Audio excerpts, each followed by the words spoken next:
Hello, this is Alessandrina with Dexter and Alessandrina. And today I'm here to answer a wonderful question that we received on our YouTube channel. And it's about being able to make the distinction between the ego and the true self. So, interestingly, the best way to be able to realize when we are in our ego or when we are actually in the core of our being, in our true self, in our soul. The way to find that out is through your state of energy, your state of consciousness. Noticing if you're calm, peaceful, equanimous, relaxed, open, expanded, or if you're in a state of stress, anxious, and energy, a feeling of being fidgety, not necessarily grounded in your body, not feeling good in your body, lots of thoughts, some fear or feelings of anger or resentment or sadness or dejection.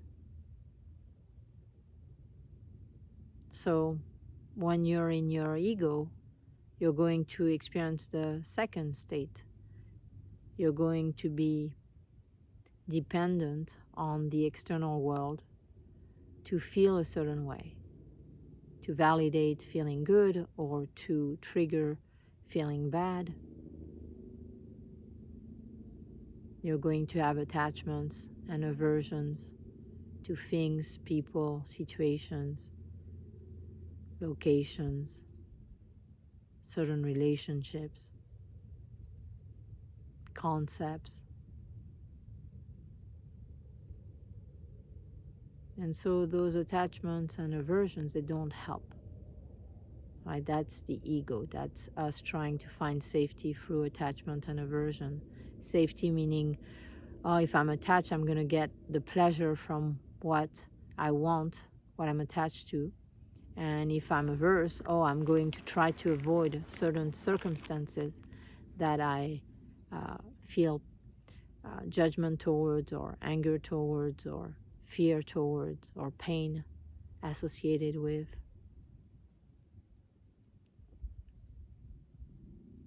So in addition, I just mentioned judgment. When you're in your ego, you will be judging yourself, others, things, situations, events, locations, constantly comparing and finding fault, or trying to be better than, or trying to compete. And then when you're in your ego, you'll also be operating from beliefs.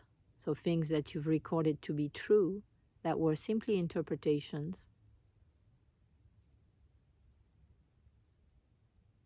and then operating from them as if they were true, your misinterpretations of reality. We don't know what is real. Reality is very subjective until we become very conscious. So, by the way, that would be without ego. So for us to be aware, to be conscious, it's a process of removing the ego. So the judgments, like I was saying, attachments, aversions, expectations. Every time we have an expectation, which is different than an intention, we are in our ego. We're wanting something to happen a certain way so that it brings us what we want, either because of wantingness or fear of not having something, fear of not being someone.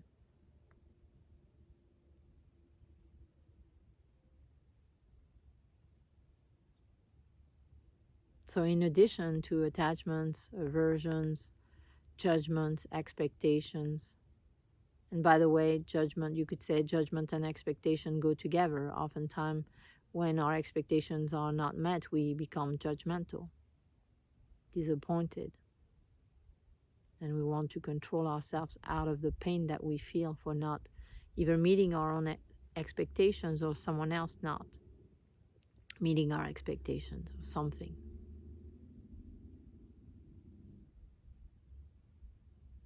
And then there's the beliefs, everything, the world that you believe you live in, that you've constructed within your own mind. So that's more ego. Our fears, which, by the way, beliefs and expectations and judgments actually come from fear. If we had no fear, we would not create beliefs. We would live consciously in the present moment. If we had no fear, we would have no judgment of anything or anyone. And if we had no if we had no fear, we would have no expectation. The expectations are a way of controlling ourselves out of our fear. If we expect something, then we don't have to fear being without it, being separate from it, or lacking it. So all of those components, and that's one way of describing them. You could also talk about karmas. You could talk about parts and patterns.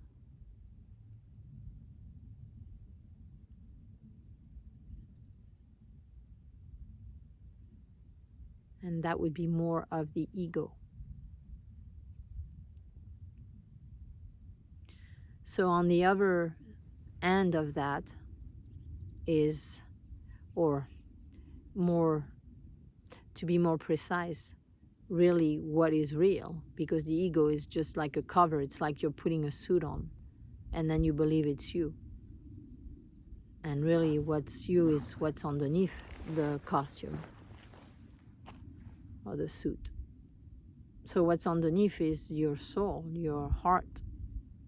And when you go in that space, because it is a process of going into that space of self-exploration, when you go into that space, then you can experience your true self, your soul. You can experience it in your mind. You can understand it with your mind. You can point to it, like when I was pointing to the ego. That's not even the experience of the ego. To experience the ego is to allow yourself to start to become aware of all these different patterns and beliefs and fears, expectations, judgments, attachments, aversions. So it's a process of exploring to understand the contrast, to understand how they're different. It's a matter of experiencing it. Just like if you wanted to know how two fruits are different, you would try them both. And you would say, oh, an orange is this way, and then a banana is that way. So only through the experience of it can you understand it. So to understand what your true self is, your soul, its energy, its journey, its quality, it's a matter of going into that space. And you may have done one of our meditations at the back of the heart. I believe it's called soul healing, the meditation, and we have two of them. Those meditations that help you bring your awareness at the back of your heart, they are a way, a tool to be able to experience your soul. For you to be quiet enough to bring all your focus, all your attention, all your energy in the space of your heart and the back of your heart, so that you begin to feel the energy of your soul, so that you experience it by exploring it, by practicing it. And there's no right way or wrong way to do it. It's important not to have expectations or judgments. That would be you back in the ego. How can you experience your soul if you're in your ego? Only by being present to the experience. At the back of your heart, can you actually explore it? Learn what your true self is. And your true self, as it's outside of time, space, reality, it's got no attachment, aversion, judgment, belief, fear, expectation. It's completely pure.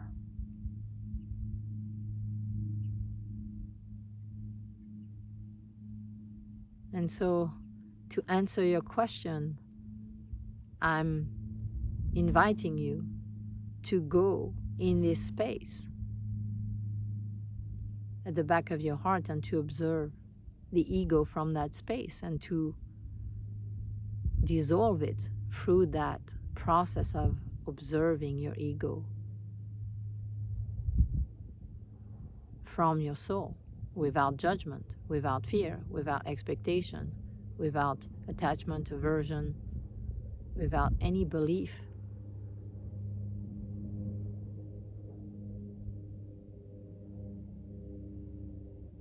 And by doing so, you will experience it, and you will dissolve your ego, and therefore you'll be in your soul, in your true self, more and more of the time.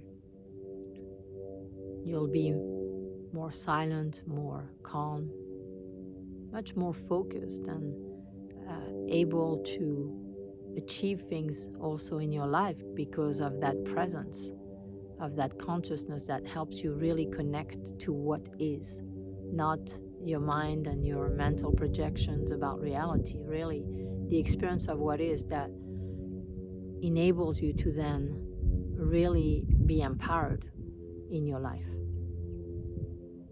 to have influence, not from ego, really from being in the energy of your soul and making decisions, making choices from it.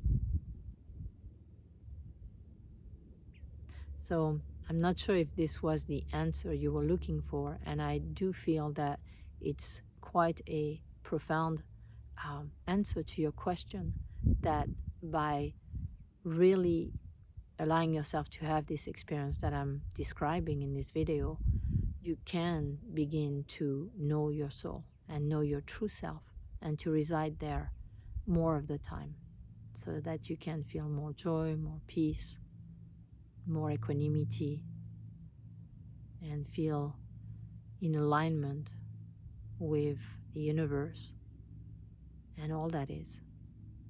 And I wish that for you. Sending you lots of love.